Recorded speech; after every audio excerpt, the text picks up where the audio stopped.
السلام علیکم دوستو، حضرت زکریا علیہ السلام کے لیے بھی مدینہ بنی اسرائیل محفوظ نہیں رہا تھا۔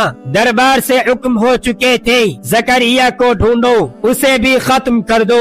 حضرت زکریا علیہ السلام رات کے اندھیرے میں شہر سے نکل گئے۔ بوڑھا جسم، کمزور قدم، لیکن ایمان مضبوط تھا۔ وہ بھاگتے رہے یہاں تک کہ ایک جنگل میں پہنچے۔ روایات کے مطابق ایک درخت حضرت زکریا علیہ السلام کے سامنے دو حصوں میں چاک ہوا۔ اللہ کے نبی حضرت زکریا علیہ السلام اس کے اندر داخل ہوئے اور درخت دوبارہ جڑ گیا۔ کہ اللہ تبارک و تعالی کی طرف سے پناہ تھی، لیکن شیطان انسانی روپ میں آیا۔ اس نے درخت کے پاس آ کر سپاہیوں سے کہا، یہ نبی اسی درخت میں چھپا ہوا ہے۔ سپاہیوں نے درخت کو کاٹنے کا فیصلہ کیا۔ جنگل میں خاموشی اتنی گہری تھی کہ دل کی دھڑکن سنائی دیتی تھی۔ وہ درخت جس کے اندر اللہ کے نبی حضرت زکریا علیہ السلام پناہ لیے ہوئے تھے، بالکل خاموش کھڑا تھا۔ حضرت زکریا علیہ السلام درخت کے اندر آنکھیں بند کیے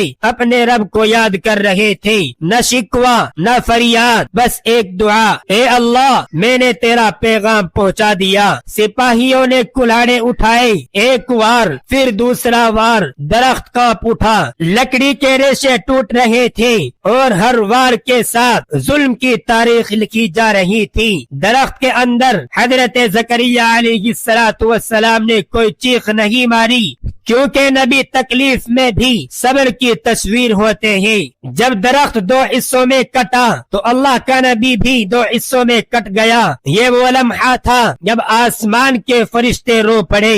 زمین نے ایک اور نبی کا خون دیکھا اور بنی اسرائیل اپنے انجام کے اور قریب آ گئے۔ سپاہیوں نے سمجھا کہ وہ جیت گئے ہیں، لیکن انہوں نے یہ نہیں جانا کہ انبیاء کو قتل کرنے والے کبھی بچا نہیں کرتے۔ دوستو، اگر ویڈیو اچھی لگی ہو تو ویڈیو کو لائک اور کمنٹ ضرور کریں، اور ایسی ہی اسلامک ویڈیوز دیکھنے کے لیے پلیز ہمارے چینل کو سبسکرائب ضرور کر لیں۔